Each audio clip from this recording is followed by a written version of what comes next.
All right, everyone. I think we'll just wait a couple, maybe 1 or 2 more minutes just to make sure that everyone who wanted to watch gets logged on.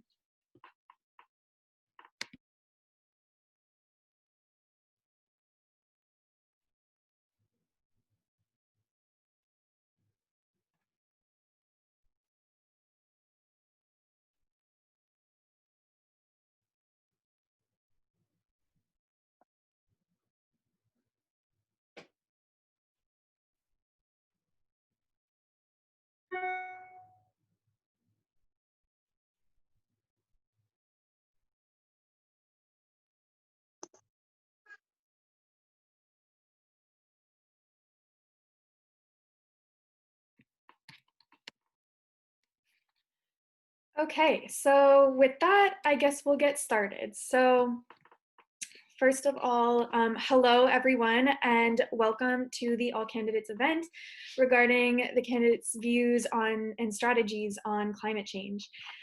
This event is co-hosted by the Climate Crisis Langley Action Partners and the Trinity Western Environmental Club. My name is Natalie Cook, and I am the president of the Environmental Club, and I will be your moderator for this evening. First and foremost, I want to acknowledge that this land is on the unceded traditional territory of the Stolo people. And so with that, secondly, I want to publicly thank all of the candidates for their willingness to participate in this event. We think that your virtual presence and what you have to say tonight will help create a sense of clarity and transparency behind what your strategies and views regarding climate change in a political setting look like. We, as members of the community, are excited to hear what you have to say. So with that, let's get right into it. For those listening, the event will proceed with 1 minute for each candidate to introduce themselves, 2 minutes for each candidate to answer the 3 questions that we have prepared beforehand, and then we have time for questions from the audience at the end. Each candidate will have 1 minute to give a response to each audience question. I will post a link in the chat where you can submit your anonymous submissions, anonymous questions, and these questions will be vetted, so no directed or any aggressive questions will be asked. On our virtual panel, we have Laura Pandolfo, Natalie Ross, and Jillian Urbach. And then our timekeeper is Natalie Bruner. I did also want to note that this event will be recorded and posted to all our social media accounts afterwards. So, beginning with the 1 minute introductions, we will start with Megan Dykeman. Hello, good evening. My name is Megan Dykeman, a Langley farmer, small business owner, and current chair of the Langley Board of Education. I'm serving my 3rd term as a school trustee. I have 2 amazing kids named Mac and AJ who attend public school here in Langley as well. I am president of the Langley Farmers Institute and of the Parliamentarians Association of British Columbia. I studied farm business management at the University of Saskatchewan and have a BPA in governance law and management and a master's in international relations. My thesis focused on food security, an issue I am very passionate about in our own community as well as globally. I have served for 6 years as community chair of the Langley Agricultural Economic Advisory Committee, and as a trustee, I've served on numerous committees, including the Committee for Conflict of Interest. I am running to represent Langley-East in a John Horgan NDP government to get more for Langley. I believe that Langley deserves better. Thank you. Great. Next we have Cheryl.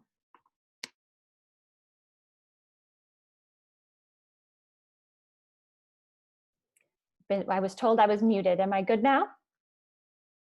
Okay, thank you, Natalie, and thank you to CLAP and the TWU Environmental Club for hosting this debate. A bit about myself. I'm a TWU alumnus, an agricultural scientist, a climate activist, and a community leader. I have a track record of getting things done because I believe people matter and that every bit of warming we prevent creates a better future for ourselves and for our children. I live in Willoughby with my husband, our 4-year-old daughter, and our dog, Petey. I have successfully campaigned for supportive housing, a climate emergency declaration, and adoption of science-based emissions targets in the township of Langley. Margaret Kunst is one of the councillors I had to convince to act after she and others initially chose to delay a decision. She is not here tonight to justify this delay. Her decision to no show for this debate shows contempt for the people of Langley. Margaret Kunst clearly believes we don't care about the climate crisis and has confirmed by her absence that her party has no climate plan. It's time to vote green. Great. Next up, we have Ryan. There we go. Hi, everyone. Thank you very much for the invitation this evening. My name is Ryan Warawa. I'm your conservative candidate for Langley-East. I was born here in Langley, and all my brothers were born here, and several of my nephews. I'm actually a product of Trinity Western University, as my parents met at Trinity in the 1970s. 5 generations of Warawas have called Langley home. And I got my bachelor's degree in business administration from the University of the Fraser Valley. And I joined the Conservative Party of Canada in 2003 and worked on my father's nomination campaign. I've served as president of the BC Conservative Party, and I'm happy to present a conservative choice for voters in Langley-East. So thank you very much again to everyone for the invitation, and I look forward to a good discussion this evening. Thank you. Great. Next, we have Alex. Hi, my name is Alex Joehl. A lot of people have seen my name. I've run before. I've run every time they give me a chance to put my name on a ballot. I was a participant in the last time that these 2 fine organizations put together a climate-backed all candidates forum, and I was happy to be a part of it. Our party doesn't believe that the answer to fixing our problems is more government. Rather, we think it's less government. We need to be careful when we're pitting one energy source against another. We can't be picking winners and losers in this debate. And hopefully through the questions today, we'll get to touch on that. Instead, we need to be focusing on a stewardship approach, getting back to that. We need to be focusing on keeping our air, our water, and our land clean because all of us own that. Great. Next up, we have Tara.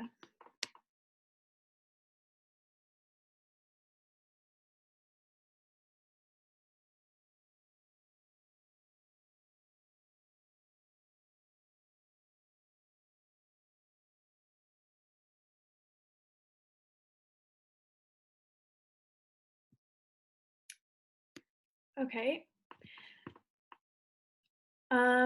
Well, with that, I guess we will move on to Mary.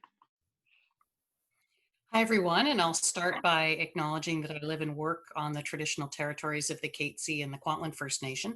I've been the MLA for Langley since 2005, and in that time, I've had the opportunity to serve in many ministerial portfolios, including 4 years as Environment Minister. That, of course, gave me the opportunity to attend climate conferences in Lima, in Paris, as well as present to the International Monetary Fund and the World Bank in their discussions around carbon pricing. It means that I bring a perspective to this that is informed by the global discussion, and it's a perspective that I'm really pleased to be able to bring to this discussion tonight.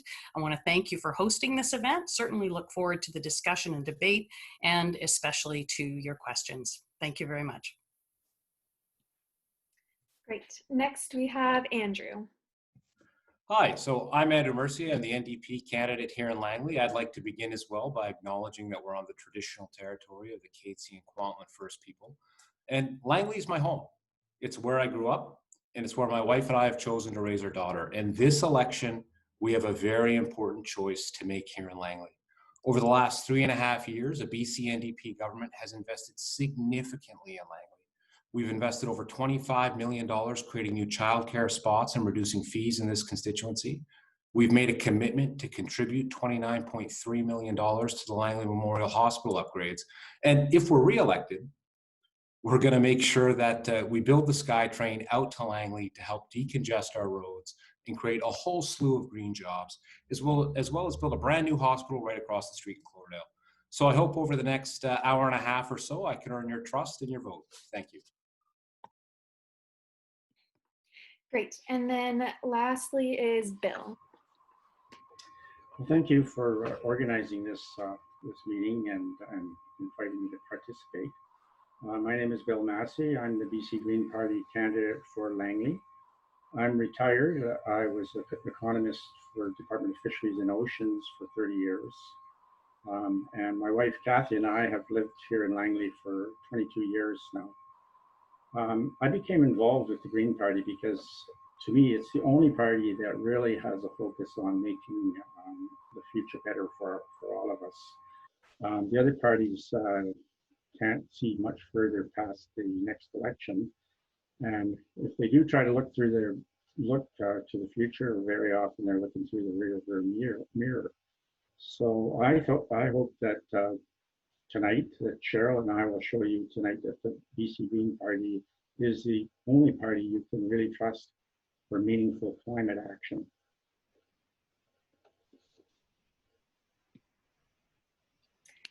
Great. With that, now we have met the candidates. Excuse me. Sorry, I got mine working now. I'm sorry about that. Would I be able to go ahead and introduce myself? For the introduction, sure, we'll add that in. Go ahead. You have I apologize about that. My computer was having an issue. My name's Reeve. I've lived in Langley since 2014. I am very passionate about the climate and our environment in general. I would really like to see us clean things up. But I believe at the same time that we need to try and have a balanced approach to things and make sure that we can kind of meet some needs and wants for everybody that's involved with this. I mean, obviously this includes job loss, and we need to make sure that like oil and gas is needed to create renewable energies. So it only makes sense that we make sure that that industry is, you know, flourishing and thriving as well. Thank you for letting me speak tonight, and I really appreciate you guys putting this together. And with that, I'll let you go on. Okay, amazing. Well, now that we have met all the candidates, let's get started with the questions. So Laura, will you please read out question number 1?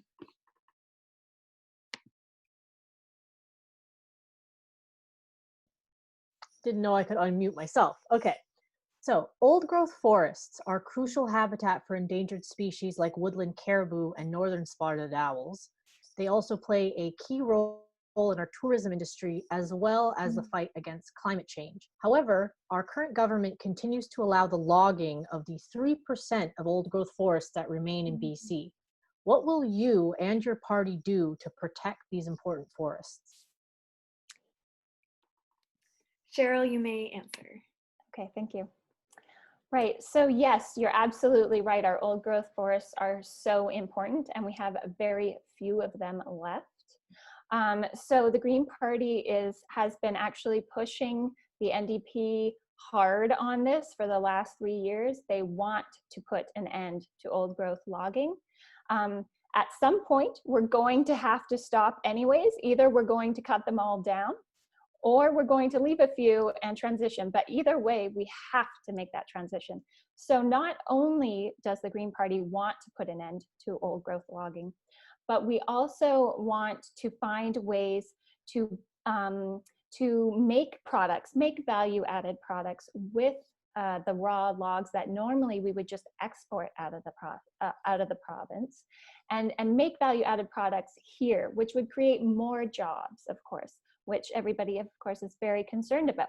So we think this would actually be a benefit to the economy. In addition, we want to add a carbon tax onto the slash pile burning in order to reduce carbon emissions from this sector of the economy. And yeah, we want to encourage seeing the other types of value that our old growth forests hold. So I think, Laura, you mentioned tourism, of course. So we can make money off of our forests in ways that don't involve cutting those trees down. And the Green Party is very interested in doing this, of course, to benefit the economy, but also to benefit the caribou and the other animals that rely on these precious ecosystems. Great, thank you. Ryan, you may answer now.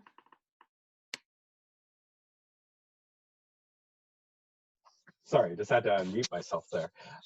Thank you very much for the question.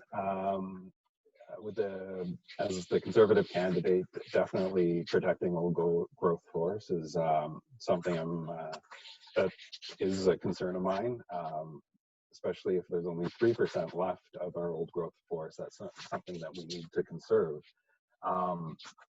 Where BC Conservatives are supporting in a native BC approach to our forestry products, so that, as was already mentioned, that we can have some value added to that forestry, so that we're not just shipping unfinished products overseas. We need to look for new trading partners, and I also believe that we need a forestry committee.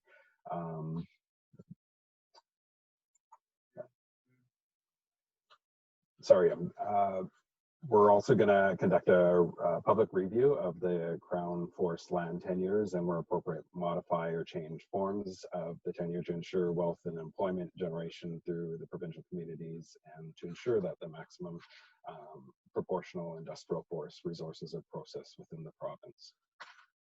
Thank you. Great. Alex, you may speak now. So I'm sure all of the candidates have got the emails about the energy pellets, about the old growth forests getting turned into energy pellets for countries abroad.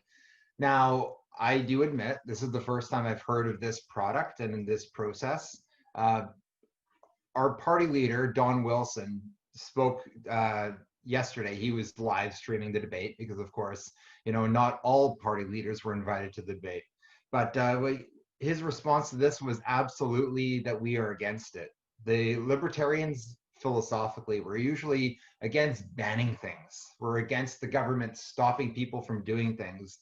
But this is a ridiculous waste of resources. So I'm going to suggest that, yes, turning old growth forests into little tiny pellets that are going to be burned, yes, I'm going to back my party leader on this one.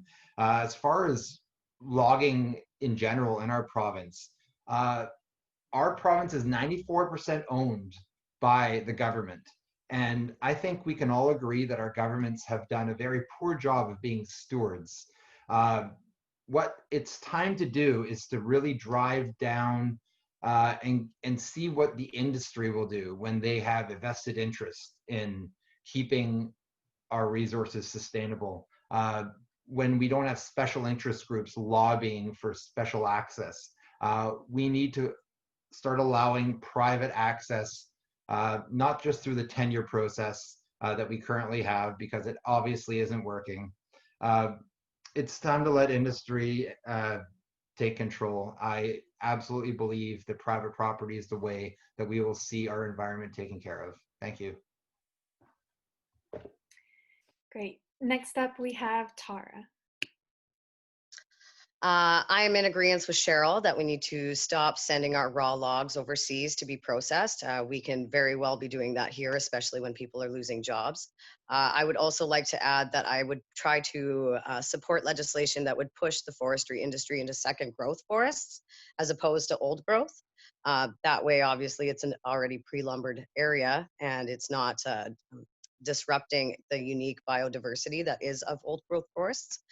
I would also try and push for us to maybe put protective tariffs on our imports, so our products would have a better chance of producing a higher price, and that way we would be able to maybe go to different kinds of species of trees instead of just using the same ones over and over.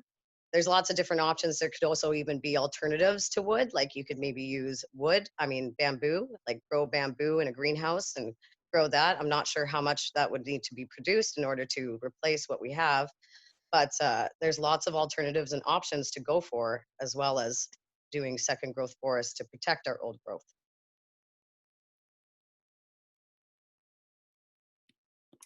Great. Next, we have Megan.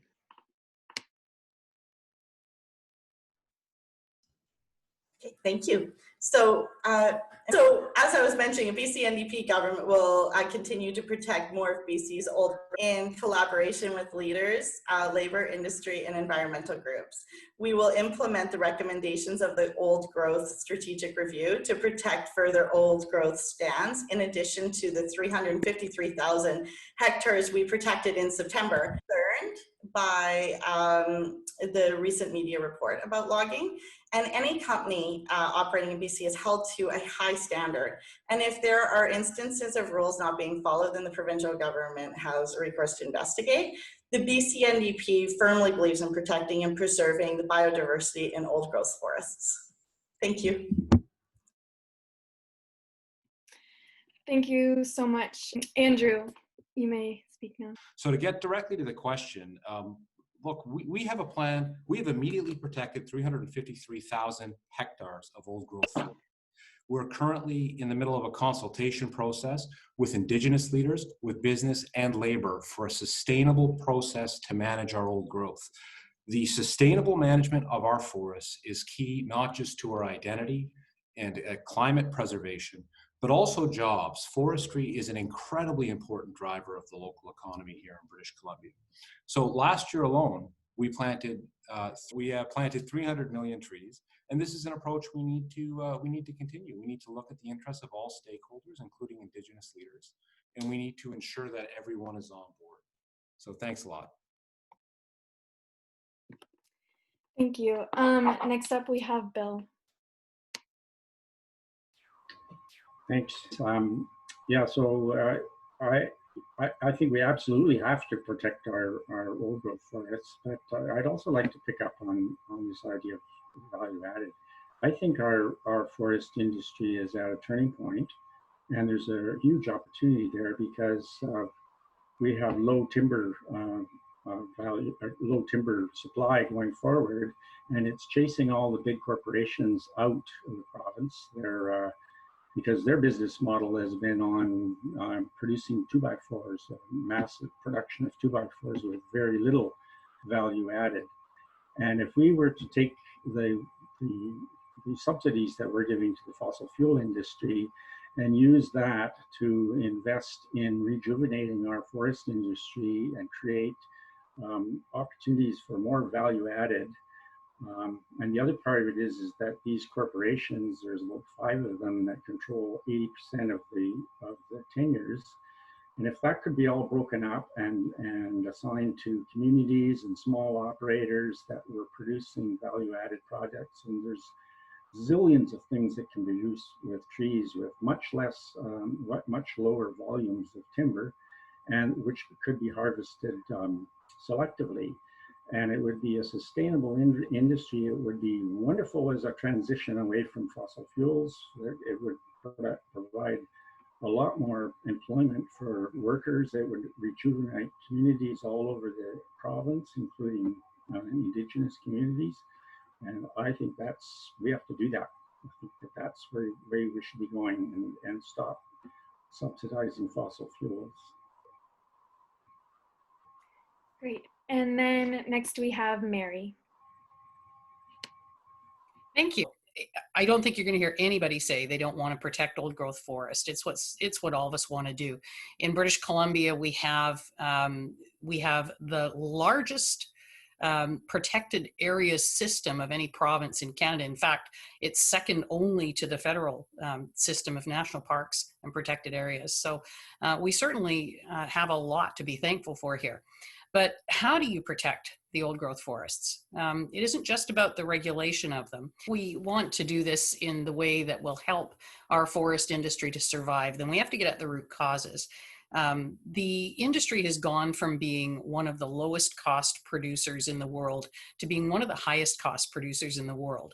So if you want to create a scenario whereby these companies aren't looking to take their logs from old growth forested areas, you need to create a system whereby it's financially viable for them to take logs, take product from other parts that are not old growth forest.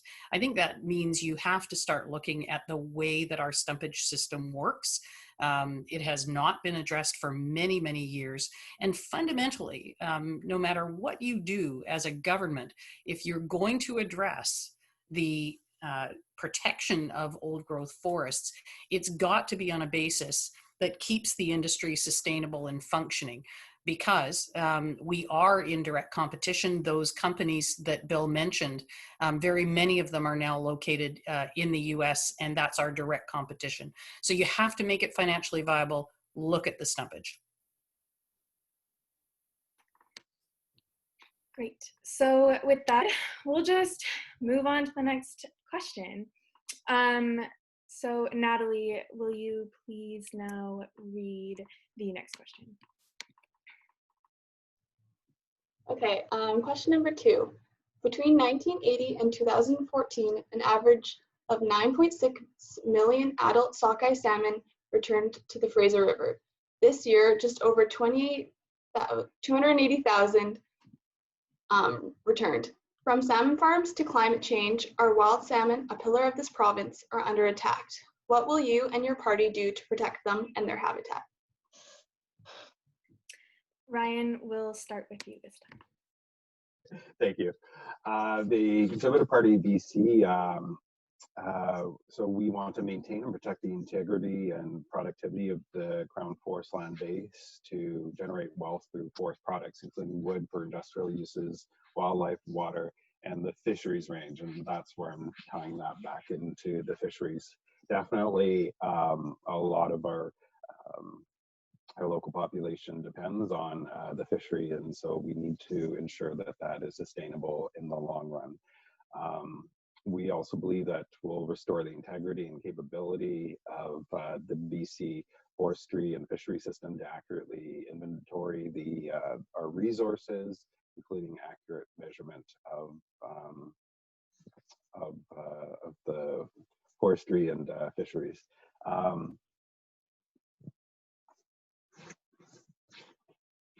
That's it. Thank you. Thank you. Next we have Alex.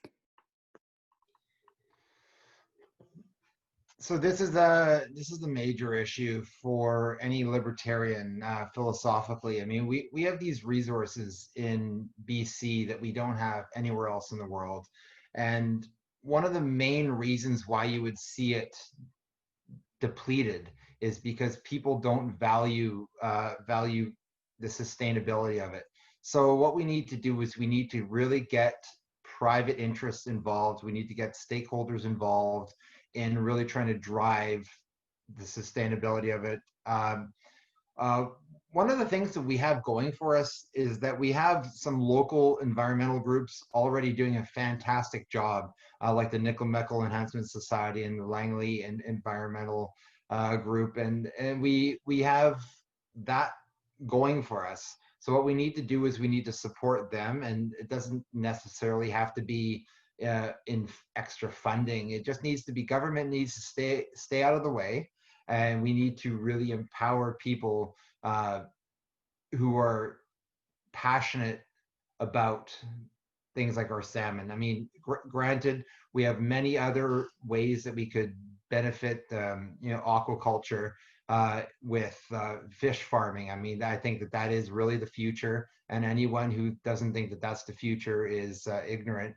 But we have to do it responsibly in a way that it won't devastate our natural environments. Thank you. Thank you. Next up, we have Tara.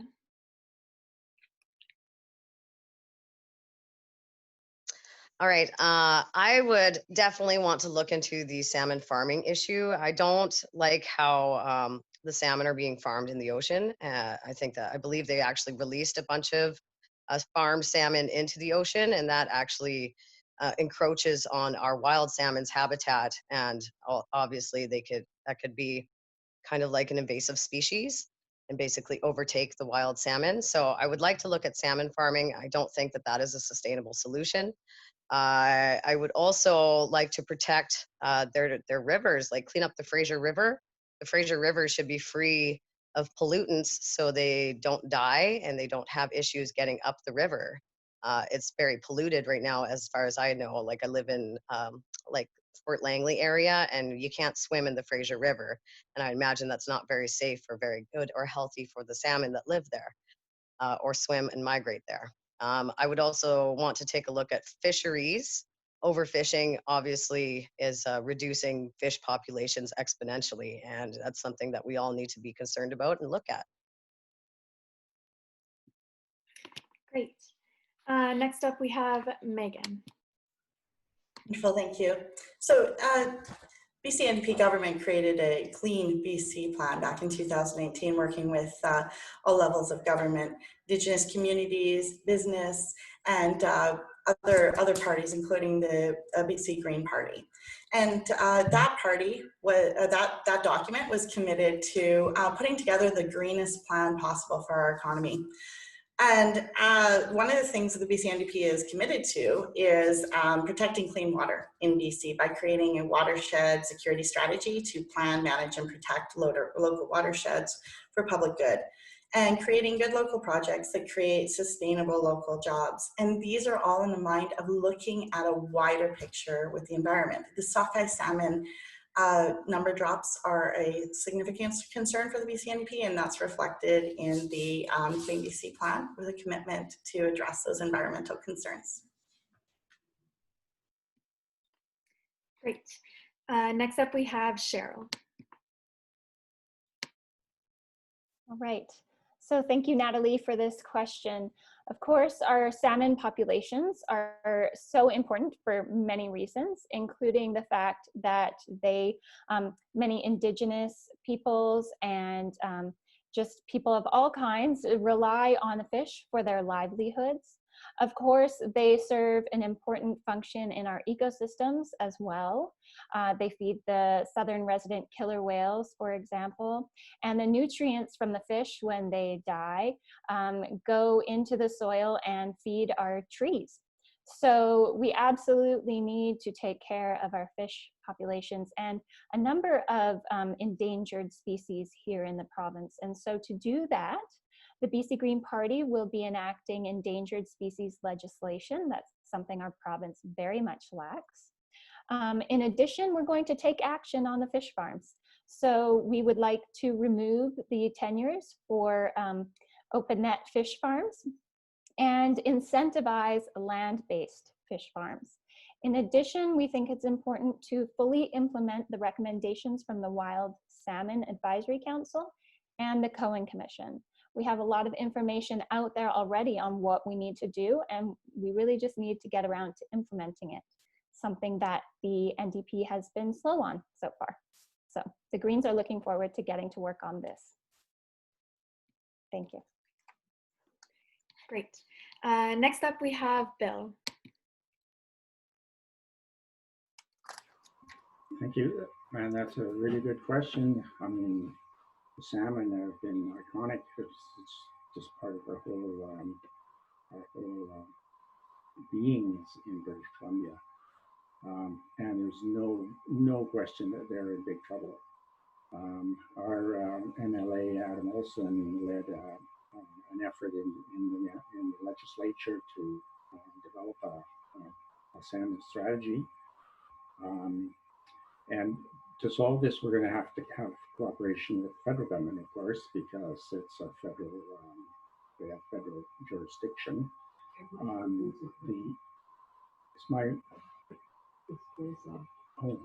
I not sitting close enough? Kathy's telling me that she can't hear me very well. Yeah, so yeah, the salmon farms, definitely we need to get them onto land base, take them out of the ocean. But the biggest factor affecting our salmon is climate change.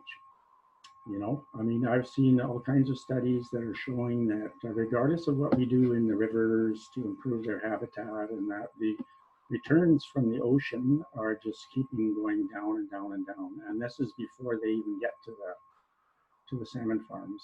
So we got to tackle climate change. I mean, this is a real emergency. It's happening on many levels. And it's affecting so many parts of our lives. We just got to treat it like the emergency it is, and get on with fixing it. Great. Next up, we have Mary. Hi. So one of the complications, of course, with respect to dealing with the sockeye and, of course, other species is that we share this responsibility with the federal government. And so you've asked for specific things that we might do as a government. And I'll take on two specific things that we should be doing that I think would have a significant positive impact with respect to the sockeye and other species. The first is to fully resource the Lands Natural Resource Ministry as they implement the Water Sustainability Act. The Water Sustainability Act was a monumental shift for the first time, not only regulating groundwater, but significantly expanding the powers and authority of government to be able to manage the water resource on land as well. And that includes being able to look at stream flows and other things with the idea of preserving wildlife in particular. Here, we're talking about salmon in mind. It's something that we've had the support of the Green Party in, and we certainly want to see that better resourced. The second would be to put our efforts back into something that we had started but haven't really continued with as what I see a strong enough effort, and that is an agreement we have with other US states to deal with the issues around ocean acidification. Bill's quite right. A whole lot of what we're dealing with respect to our iconic salmon species are things that we can't control on our own. We have to work with other jurisdictions, yes, broadly around climate action, but specifically how that affects ocean acidification and its impact on iconic species like the salmon. Great. And then lastly is Andrew. Thank you. What's critically important when we look to issues like dealing with wild salmon is that we do it in the spirit of reconciliation with First Nations and those that have the traditional right and history of stewardship with the salmon. So anything we need to do needs to happen through that reconciliation lens. And there are some great examples from our government of what that looks like. In 2018, the BC NDP government signed an agreement with three First Nations to create a farm-free migration corridor off the coast of Vancouver Island. We can't leave our First Nations partners behind, and that's they've been dealing with these issues for centuries, and there is a lot of wisdom there. Great, thank you everyone. So now that everyone has answered question number 2, Jillian will read question number 3.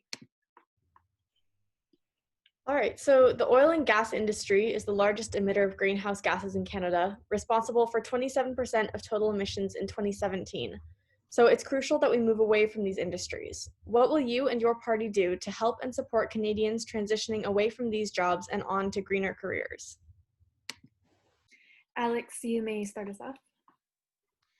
So one of the hot, I got a whole bunch of forum emails basically suggesting that we should end oil and gas subsidies, and that would be a great start. And they were suggesting phasing them out. The BC Libertarian Party would end them overnight if we ever got to a position of power. We are not in the business of picking winners and losers in the energy sector. I'm not worried about leaving any jobs behind, about any industries behind. Oil and gas is strong enough to fend for itself. Likewise, our party would not funnel any more money into any other type of energy source, whether it be wind or solar or hydro or any such power source. We need to stay out of it. If there was any way that our party would recommend any sort of subsidy or grant, it would be suggesting a way to back new technology that is already in the process of being brought to market on CO2 capture. That would be the only thing, because that is something that on its own cannot exist. So we would, to create that market, you need to fund it. And Our party leader has already said, and our party president have said that we would definitely consider that CO2 capture being an industry that would actually make a difference in climate change. But yeah, we're not going to be backing any sort of energy sector because it's not up to us to start deciding the fate of the free market. Thank you. Great. Next up is Tara. Okay, so in order for us to move over onto completely renewables, we need to have the oil and gas industry because they manufacture all of the things that make solar and make wind turbines. In fact, wind turbines are made out of carbon fiber, which is layers of plastic and plastic resin. And we're actually seeing an issue with wind turbine blades not being able to be recyclable. We are going to be seeing 230 metric tons.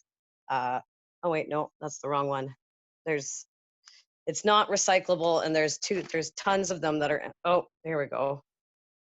There's tons that are ending up, 720,000 tons of blade material are being disposed in landfills. So we have to also think about the fact that some renewables are not as green as we think they are. So, and in order for both industries to flourish and function, they need to be working together. So destroying one or the other is not going to reach us to a solution. So we need to support the oil and gas industry in some way. So I was thinking maybe we could cross-train employees and train them in renewables and try and use as little of oil and gas as we possibly could. We could also start thinking about maybe using B&L Industries out of Sweden. They use a waste to energy zero emissions plant. Basically, they take all of your refuse and they burn it, and it produces zero emissions with the technology that they have, and it produces energy for everybody. So then we would be burning less natural gas, which means less fracking. We wouldn't need to have to do any of that stuff, because if we're using our own garbage to power our nation, then I think that's a renewable resource in itself, because people will always produce garbage, and we have a plastic problem as it is, so we need to fix that. Great. Next up, we have Megan. Wonderful. So British Columbia really is a leader in addressing climate change, and the BC New Democrats have taken the bold move of committing to passing legislation to achieve net zero emissions by 2050.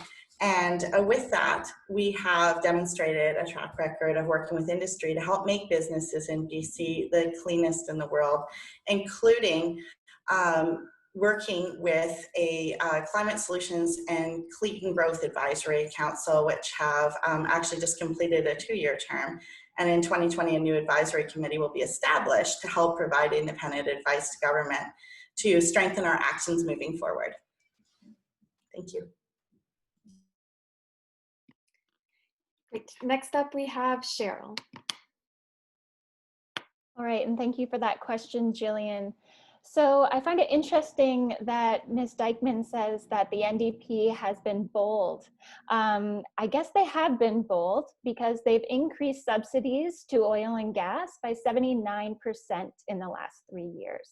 They're giving about $1 billion a year to the oil and gas industry. So I guess that is bold. But the Green Party would immediately stop subsidies to the oil and gas industry because we know that this is a crisis. Okay, and we have set a target not just to reach carbon neutrality by 2050, because that is the bare minimum. We have set a target to reach carbon neutrality by 2045 to meet California's targets. And to do this, we would set many interim targets as well as sectoral targets, which would absolutely apply to the oil and gas industry going forward. Now, in order to achieve buy-in and to get people on board, we absolutely have to focus on a just transition. It's not okay to leave people behind. So to do that, we would offer and help with retraining and providing jobs to oil and gas workers and other industries that are in transition as we move towards a zero carbon economy. And we would also create thousands of jobs enhancing and restoring ecosystems in British Columbia, so wetlands and forests, as well as retrofitting buildings, because we know that buildings are a huge cause of greenhouse gas emissions. And then another thing that the BC Green Party has been working to move forward is a guaranteed livable income. So even if for some reason an oil and gas worker or a forestry worker found themselves out of a job for a period of time, we could guarantee them a livable income to keep them going in that interim period before they found a job. So yes, a just transition is key. Great. Next up, we have Ryan. Thanks for the question. As a conservative, I believe that the oil and gas industry is important to BC's economy, and these sectors should be developed for the benefit of all British Columbians through a fair, stable, and predictable royalty regime. We do need to consult with the industry prior to introducing any new policies and regulations that would affect the oil and gas producing sector. I do believe that we need to strongly consider alternate resources that are not carbon-based. I do think we're blessed abundantly in British Columbia with natural resources, including hydroelectric power, and that's why the Conservative Party of BC is supportive of the Site C project as we move to an economy that is more electrified in terms of our energy system. I believe that the Site C project sets us up for the future to have that future energy requirement. Also, I want to point out that LNG, liquefied natural gas, does produce less carbon emissions than other coal-based options, for example. And we do need a made in BC solution to recycling. To me, it's unacceptable that we're shipping our plastic overseas just to be burned in fields in Malaysia. So I do think that we need a made in BC recycling program, and that we can, we as conservatives also believe that we need to revisit how we view our landfills so that we can turn our garbage into energy as well. Thank you. And next up, we have Mary. Thank you. And I guess I'll start by saying it's extremely important when we discuss the oil and gas industry in BC to recognize that we're not discussing this in isolation, right? British Columbia is one player in the oil and gas industry around the world. And there's no question that at the climate conferences, one of the biggest challenges we face is trying to help other jurisdictions to get to a cleaner environment. And by that, I mean the ones that are the developing nations. And in those discussions, liquefied natural gas becomes extremely important because there are many of those jurisdictions where they don't have access to hydro. Currently, their highest emissions are in their energy production. We don't have that problem. British Columbia is kind of unique that way.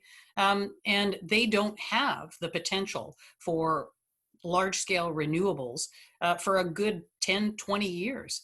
So unless somebody is going to produce liquefied natural gas for export to those nations to try and get that transition happening until they can have viable renewable resources, then you're condemning them to living on coal and diesel for their energy production for the next 10 or 20 years. So why do I say all that?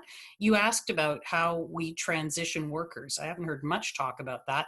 And that's probably because it's one of the biggest challenges facing countries around the world. Nobody has a perfect answer to it. Here's where I think we start, and it's something the BC Liberals take very seriously, given that we represent a significant amount of rural British Columbia. If we want to see a transition from oil and gas that doesn't leave people behind, then we have to start thinking about how we locate other cleaner industries in rural areas of British Columbia, make those places attractive for people to live and work and raise their families. That is the only way you're going to get to the answer. Great. Next we have Andrew.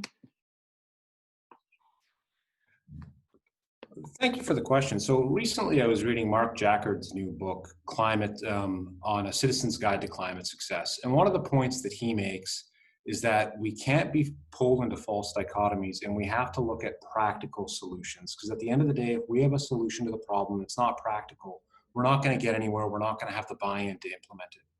We need to get away from this false dichotomy of jobs or the environment. We need to have both, and we need a strategy that allows us to have both. And one of the ways we can do that is by pursuing a job strategy that invests in infrastructure that will help green the environment and help us mitigate the effects of climate change. And in terms of that, we look at things like SkyTrain, but also dormant and orphan wells. In northeastern British Columbia, there are over 7,000 dormant and orphan wells. So dormant wells, obviously that's self-explanatory. Orphan wells are wells that have been abandoned by companies as they've gone bankrupt for a variety of reasons.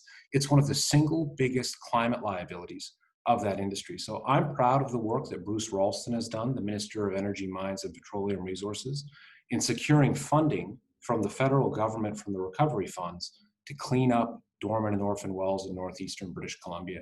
That's going to clean up over 2,000 dormant and orphan wells out of the 7,000 within 2 years, and that creates green jobs. So we need to be innovative in how we think and approach it, and we need to make sure where we do have industrial emissions, they fit into a framework where they're offset elsewhere. And so that's Clean BC. LNG Canada is a record-setting investment in the province of British Columbia. It's going to create 10,000 construction jobs. But those emissions it create have to be offset elsewhere within the province. Great. And then lastly, we have Bill. Thank you. This is a really important question. I think it was Megan earlier mentioned that we have this Clean BC plan, which was negotiated between the NDP and the Greens. Well, that plan won't get us to our targets. We'll be 25% short. So we'll only get 75% the way there. And it's because of fracking and LNG, pure and simple. We could get there, the Clean BC plan would get us there if we didn't have that. Now, the Liberals under Christy Clark went all in on fracking and LNG. And during that period when the NDP was in opposition, they were opposed to fracking and LNG. But as soon as they got in power, they went in even more than the Liberals and subsidized this.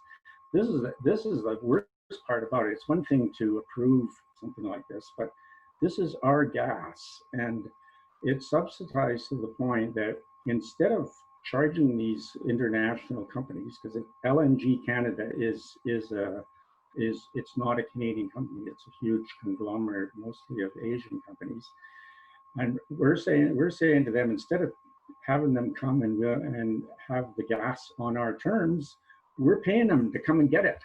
You know, it's just crazy. And when we talk about helping other countries reduce their emissions, well, the skinny on LNG is that it is cleaner to burn, cleaner than coal. There are less carbon emissions, but the Pembina Institute and others have added up, when you add in the emissions from fracking and then from the electrification process, or the liquefaction process that's going to go on in Kitimat, and you add that in together with shipping it over there, then the global emissions from that process are the same. I'm gonna have to cut you off, Bill, just to keep it even and equal. I'm so sorry. So with that finishes off our prepared questions. We will now turn to the audience questions. So we've created a place to submit anonymous questions. I've reposted the link in the chat in case anyone else has any last minute questions that have come up, and you can still submit your questions to there. But we've already pulled a couple that we've vetted through. So I'm going to ask Jillian to start us off with the first question. All right, so this person asks, In the light of the recent forest fires, what steps are being taken or will be taken by your party to prevent the occurrence of such disaster in the future? Great, thank you. And with that, I'm going to start with Megan. Thank you. Forest fires are a growing concern, and we've seen that in the Lower Mainland. And the BC NDP's Clean BC plan has a bold plan to address that, and while working with communities in order to address the forest fires. We know that BC, even though it is a leader in addressing climate change, which is contributing to the fires, we have more work to do. So with that, we're working with our communities. We're working with those in the forest sector to address how we can build programs around it to reduce forest fires. Great. Next up, we have Cheryl. All right, I appreciate this question because it seems like we're blanketed in smoke almost yearly now, and I find it extremely depressing, and it absolutely invokes my eco-anxiety when it does happen. And so absolutely the Greens are committed to doing something about this.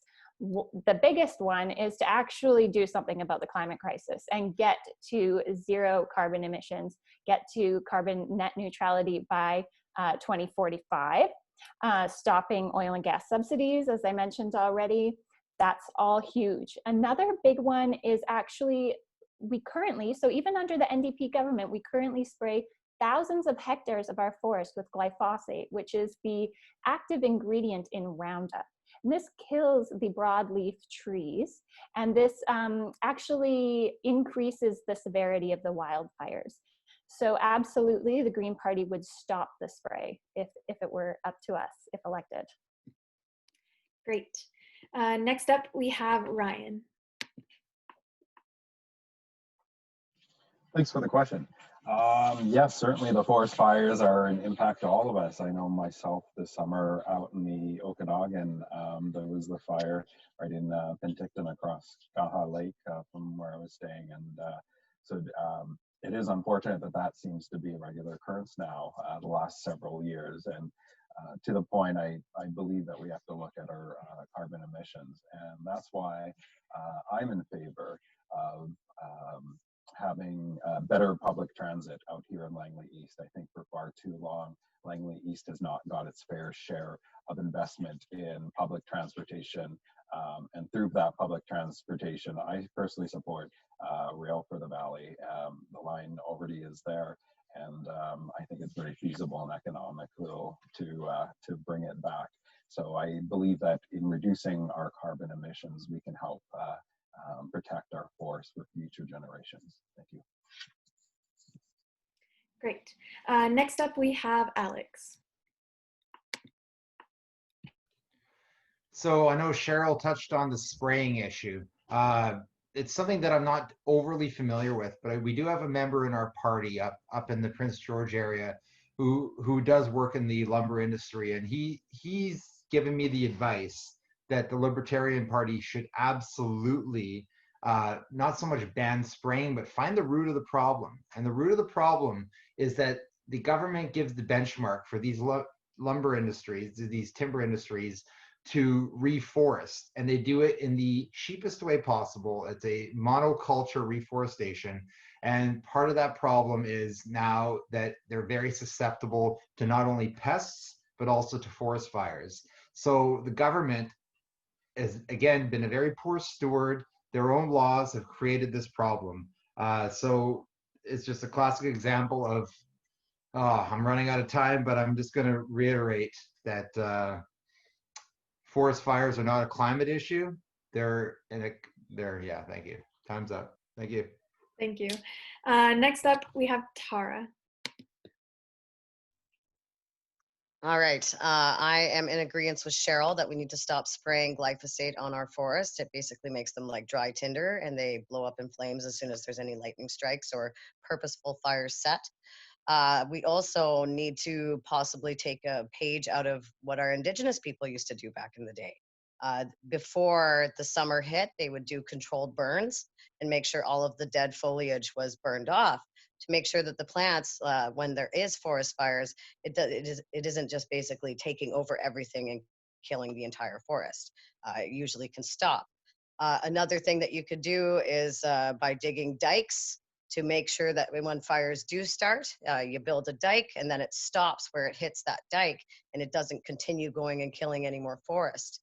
That also being said, I think that there's a lot of things that we need to be thinking about, maybe planting more trees more often. I heard that Jim Betts with the Forestry Federation, I believe, he planted 3 million trees this year. And I think that that was an amazing feat. And we need to be doing more things like that to make sure that our forests don't get eaten up. Great, thank you. Next we have Mary. Thank you. So of course, people have mentioned it already, the overarching thing to do is to halt the increase in temperatures on the planet and get serious about climate action. But let's talk about some specifics. One of the realities of British Columbia's forests is it has been challenging for companies to find a way to financially make it viable to get more waste wood out of the forests. That means you leave a lot of debris around that is just waiting to be lit on fire by lightning strikes, etc. So aggressive measures to improve the use of waste wood and get that off our forest floor, and aggressive investments in improving our silviculture practices in British Columbia. Both of those things can have a very tangible, very quick impact in reducing forest fires and reducing their severity when they do happen. Great. Next up we have Andrew. You know, I'm an asthmatic, so this is actually something that I feel pretty acutely every time there is a fire. One of the consequences of climate change now is that the forest fire season in Western North America is 8 months long. And so we used to rely on a small group of contractors that would kind of go from state to state and province to province where fires were happening, and they could make a sustainable business of that. And there are too many fires raging too often for that to be sustainable. And so we need to properly fund emergency management services in British Columbia so that we can deal with forest fires as they're happening. But that only addresses the symptom. The problem, as others have alluded to, is, you know, climate change and the increase in emissions and our raising global temperature. But the issue is also our forest management. We need to make sure that we're not leaving fuel that's there basically for these fires to occur. And part of that is making sure that we have methods of ensuring that, you know, waste wood and beetle kill and other kinds of wood are dealt with in our law. Great. And then lastly, we have Bill.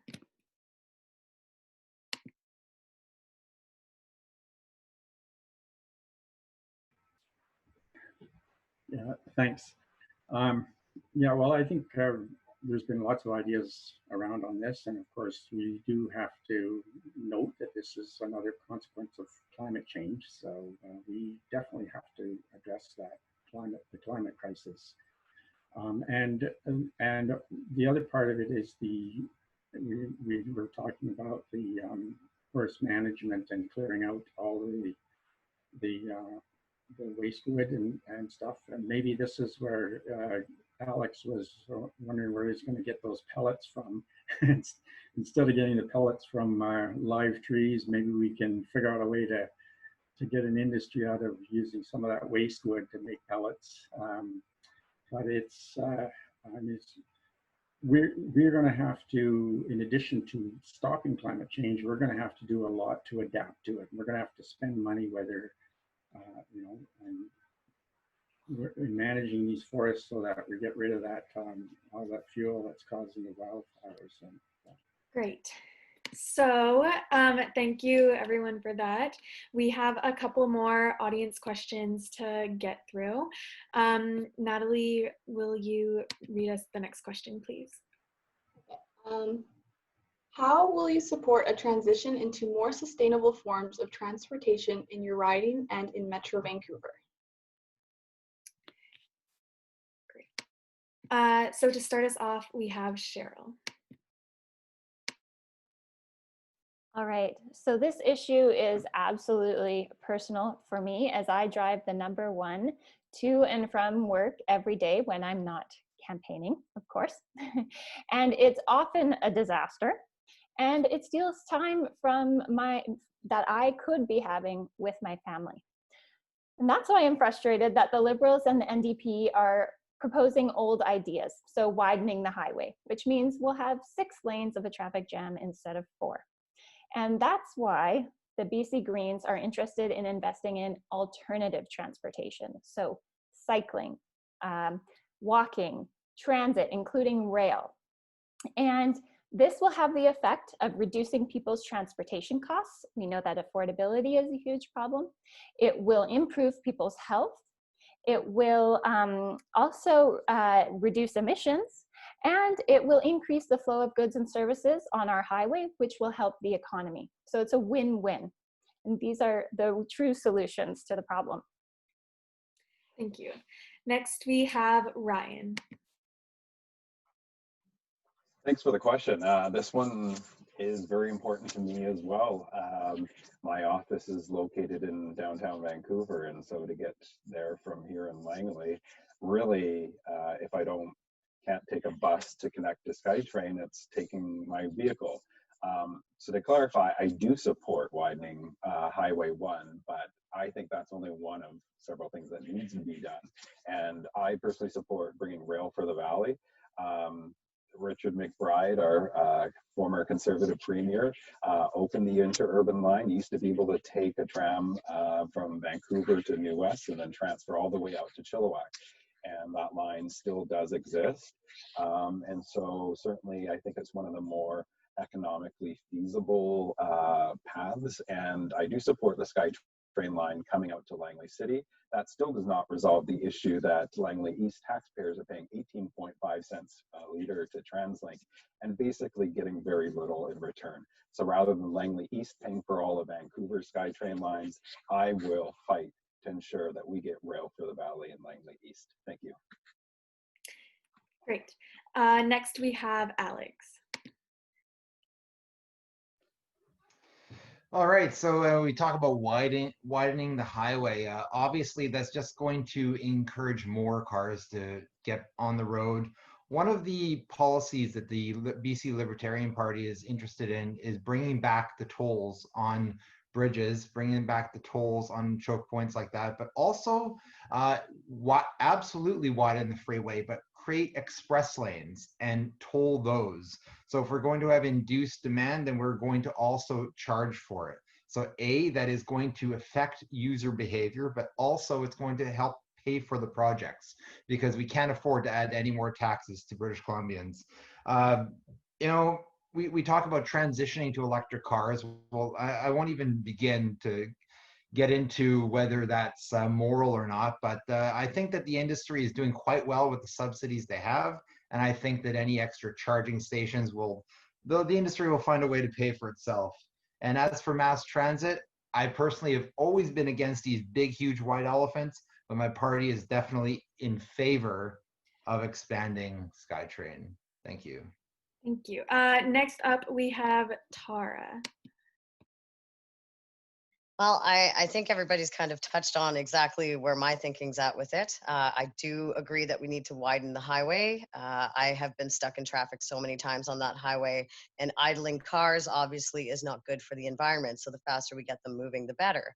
I also feel that the SkyTrain coming out to Langley would definitely put less cars on the road and possibly make it less likely that people will be taking cars back and forth to commute. So the SkyTrain I'm down for, and then as well, I would think of maybe encouraging lower prices for electrical vehicles, and then that way people can have a different option that's more affordable for growing families. That's Great. it. Thank you. Megan, you can go next. Thank you. So the BC NDP government has made a lot of progress through the Clean BC plan. We have had action from BC Transit, TransLink, and the BC Ferries, where we've seen 14 new electric buses in 2019 purchased or deployed. BC Ferries has added 2 battery hybrid vessels to its fleet and will be adding 4 more by 2022. And that plan also includes a view that in 20 years from now, every new light duty car sold will be zero emission vehicle. As you would be aware of the BC NDP announcement, we've committed to expanding the SkyTrain out to Langley and offering more rapid bus lines through the Fraser Valley and the South Island. Further, we have worked to reduce emissions with new electric vehicle incentives, including e-bikes, and more affordable and practical purchase incentives for charging infrastructure. Great. Next we have Andrew. Thanks. Well, I think anybody that sat in traffic on the number 1 around 264th or 232nd would have a pretty hard time arguing against widening that road. So obviously that's something that we support. But one of the number 1 things we have to do here is incentivize changes in people's behavior. So I don't think tolls are the right approach. Obviously we ran against that in 2017. But what we need to do is provide options for folks. So expanding the SkyTrain to Langley, great option for commuters. But a lot of folks need to get around within Langley. So we need to make sure that we have good local transit options and we expand our fleet of buses and our routes. And we also need to incentivize other types of behavior. So I think that the Scrap It program and the electric vehicle charging program is a great program to get people out of gas guzzling vehicles. In fact, it's one my wife and I have really recently taken advantage of. Thanks. Great. Next up is Bill.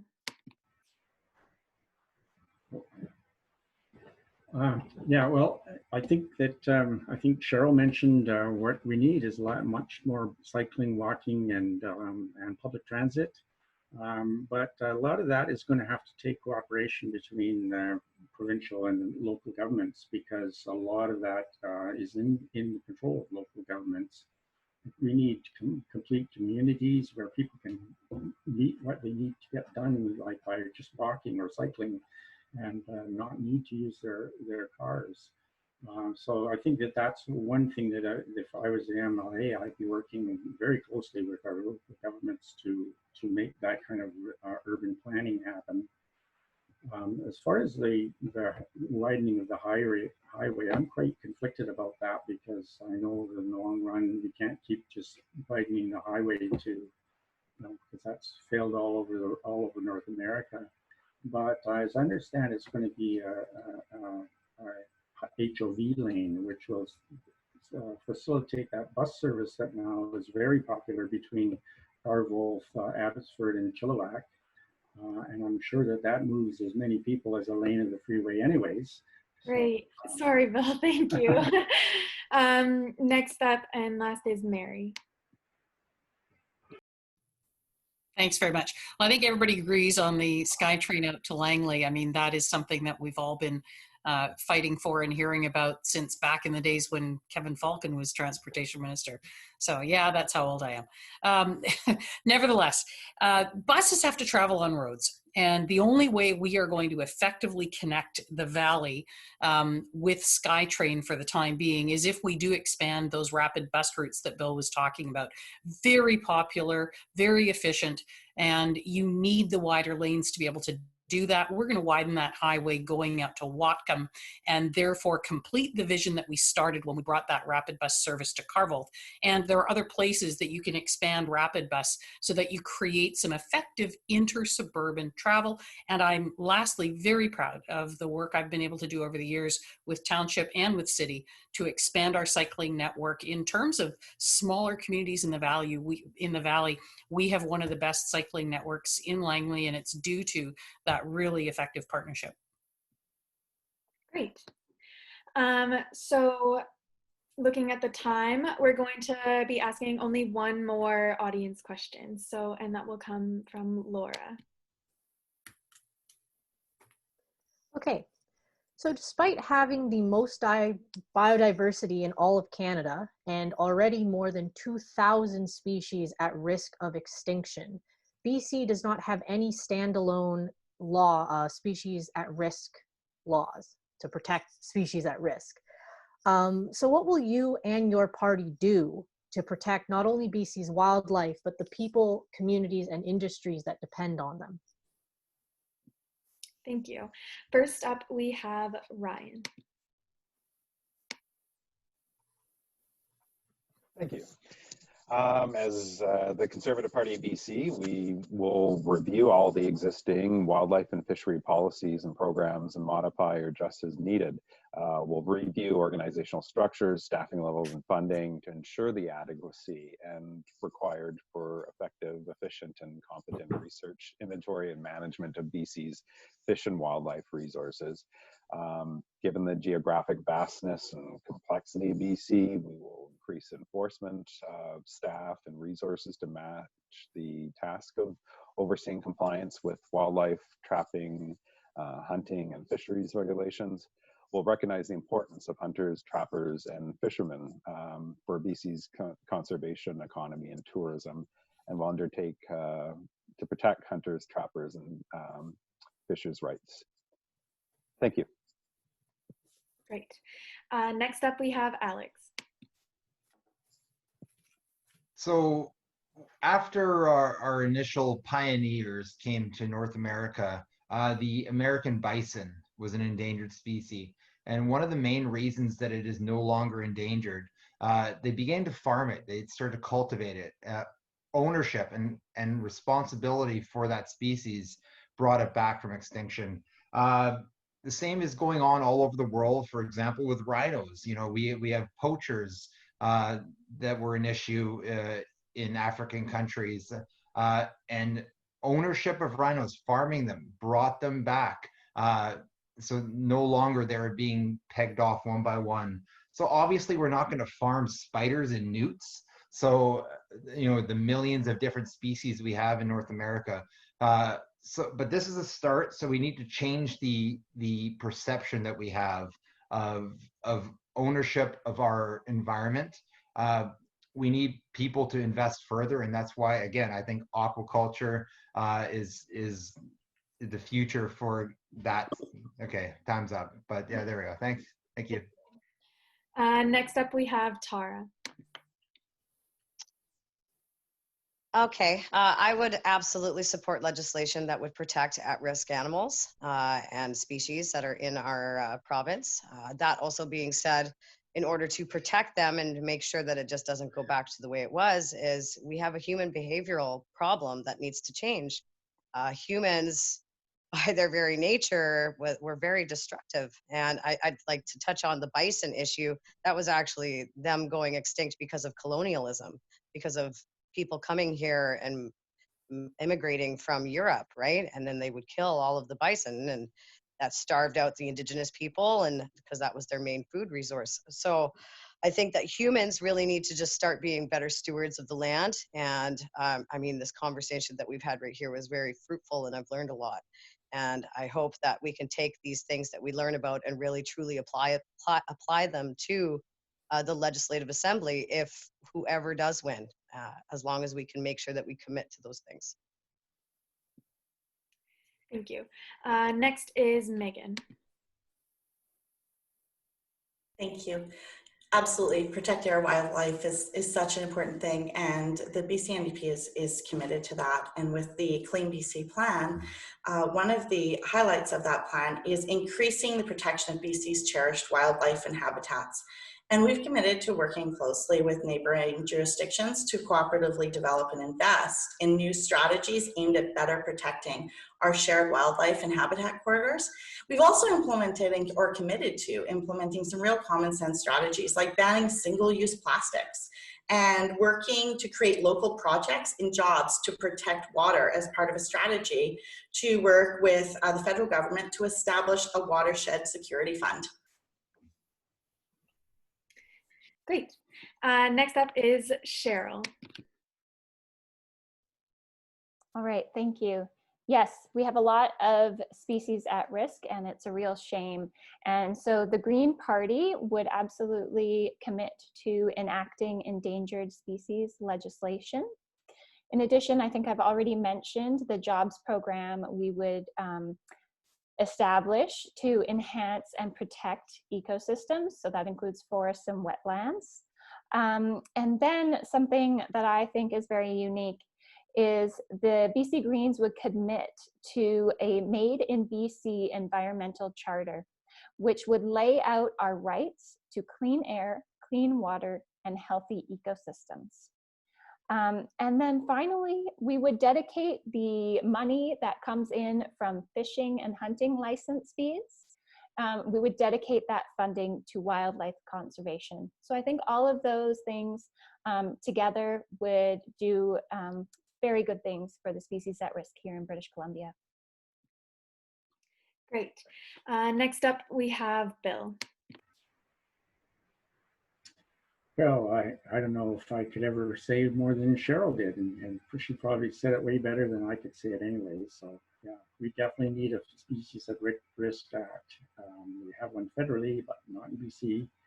And we were talking earlier about protecting the old growth forests too. That's where there's so much biodiversity that we need to protect here. Great. So with that, next is Mary. Thank you. Well, one of the reasons we don't have a standalone Species at Risk Act in British Columbia is because of the federal one.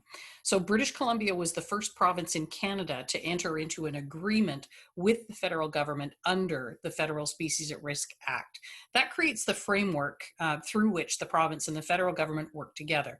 Where we need to go if we truly want to protect diversity is to work with the federal government to amend the Species at Risk Act so that it doesn't only look at habitat. In many of the discussions that our province has had with the federal government, that has hampered the efforts of both levels of government because you can very often find conflicting habitat demands between more than one species who might be at risk in the same environment. So we need to be able to look at it in a much more comprehensive way than just habitat. And that is where we need to go, is working to amend the federal legislation together with our federal partners. Great. And then to finish off is Andrew. Thank you. There are a range of acts and pieces of legislation that deal with species at risk in a variety of different ways. Yes, there's the Federal Act. There's also the Wildlife Act, the Park Act, the Ecological Reserves Act. And it's important when we look at something like introducing our own Species at Risk Act, that consultation with local communities and Indigenous groups is very important when it comes to that. And we need to not just be looking at a top-down approach to resolving the issues.